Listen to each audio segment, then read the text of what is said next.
سلامونه او احترامات قدرمنو افسر افغان ما د نیمې شپې سندرې خوند کړي. نن مو یو بانډار را جوړ کړی دی او زمونږ یوازینۍ هڅه دا وي چې ځوان کل نوي فکرونه که څوک د رباب په ژبه باندې په پښتون وطن کې نغمې پاشي یا څوک سندره وایي هغه معرفي شي، د هغه فن د هغه هنر خوندي شي. نن را سره زمونږ ډېر خوږ حاجي صاحب په یوه غاړه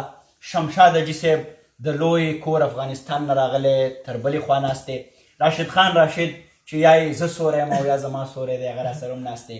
وصال محمد وصال زمونږ ډېر خوږ رباب نواز، د دوی نه به نن رباب اورو. د دې تر څنګ به دی د رباب د تارونو نه اواز در وباسي او ورسره به کلام هم وایي. ولی زمونږ ډېر تکړه یار ملګری څوک چې همیشه دغسې بانډارونه را جوړوي د دې ښکلا ده. بغیر څه د ځنډ او تاخیر نه زه وصال محمد وصال صاحب په لور باندې راځم چې نن د نیمې شپې په سندرو کې دوی څه راوړي دي. وصال صاحب غوږ غوږ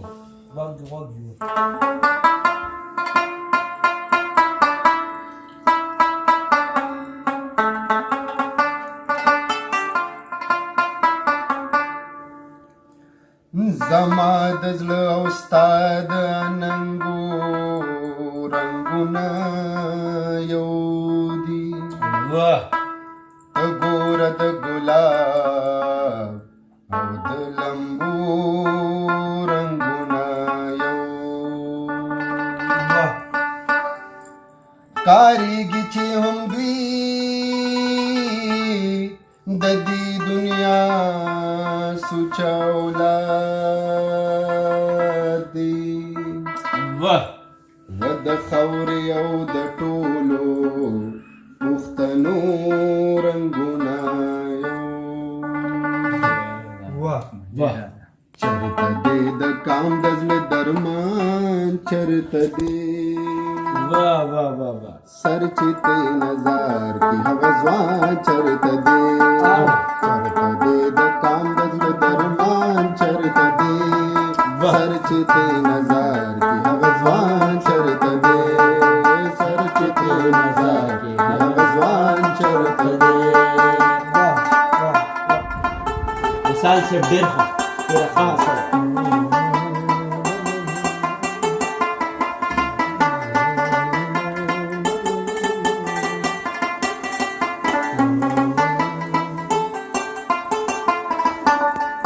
تاسو جنازو کې قتل عام شو کنا، ظلم د جماعت په درو بام شو کنا، جبر مو په دین دنیا د کام شو کنا، ستاسو د رښتیا ویلو توان چرته دی، ستاسو کې پښتو تاسو کې پښتو چرته ایمان، چرته دی چرته دی د کام د زړه درمان، چرته دی سر چې ته نظر کې هغه ځوان، چرته دی سر چې ته نظر کې هغه ځوان، چرته دی. ډېر ښه زړګیا نظم د اورېدو ډېر ښه.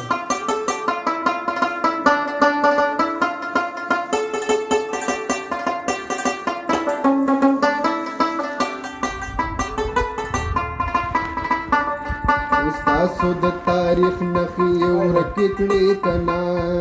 تاسو ته یې خپلې درنې سپکې کړې کنا، هر خوا ته یې کرکې کړې کنا، راوړی پیرو خان او بچا خان، چرته دی تاسو کې پښتو چرته ایمان، چرته دی چرته دی د کام د زړه درمان، چرته دی سر چې ته نظر کې هغه ځوان، چرته دی سر چې ته نظر کې هغه ځوان، چرته دی.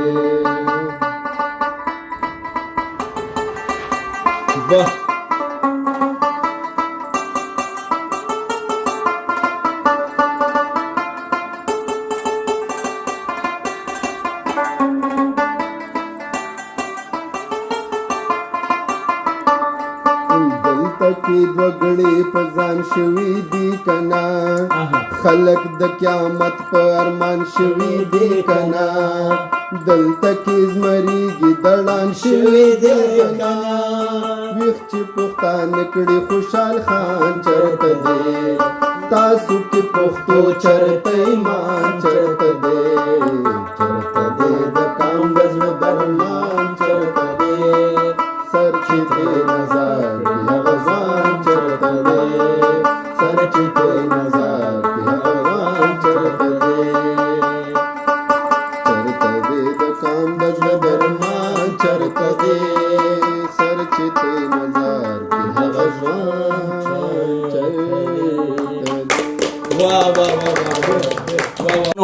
وصال محمد وصال صاحب لګیا دی د رباب په زور باندې یو کوشش کوي ورسره وینام کوي رښتیا خبره ده چې د جذبې موږ ستایو په تیره انتخاب او کلام چې کوم راشي ده هغه د پښتون وطن هغه ټول درد چې اباسین صاحب انځور کړی دی هغه ډېر په ښه ډول باندې وړاندې کو دغه لړۍ به هم دغسې دوامداره وي څومره چې هم د پښتون وطن سندرغاړي دي موږ به یو هڅه کوو چې د دوی دغه هنر خوندي کو تر تاسو یې در ورسو د نیمې شپې سندرې پای ته رسي سره د راشد خان راشده خاد آباد او بریالي اوسئ